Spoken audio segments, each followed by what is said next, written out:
আসসালামু আলাইকুম রহমতুল্লাহি ওবরাকাতুহু। সম্মানিত ভিউজগণ,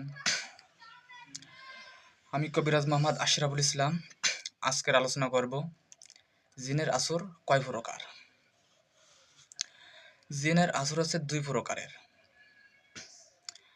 এক হচ্ছে দৃষ্টিগত আর এক হচ্ছে আসরকৃত।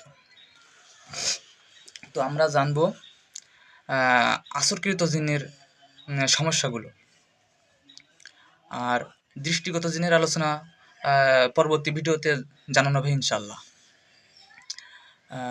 আসরকৃত জিন হচ্ছে যেগুলো শরীরে ভর হয়ে উৎপাত করে বা সে প্রকাশ দেয় যে আমি জিন এসে হাজির হয়েছি, আমি জিনের বাদশা, মানে এরকম সে গর্বিত করবে এবং উলটপালট করতে থাকবে। এগুলো আসরকৃত জিনের লক্ষণ।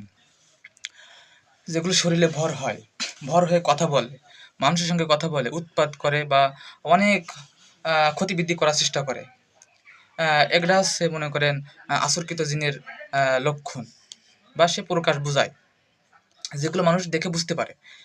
আর দৃষ্টিগত জিনের কাজ হচ্ছে যেটা মানুষ বুঝতে পারে না, সে বুঝতে পারে না কোন কোন বিষয় দিয়ে বুঝতে হবে, এটা পরবর্তী ভিডিওতে ইনশাল্লাহ জানানো হবে।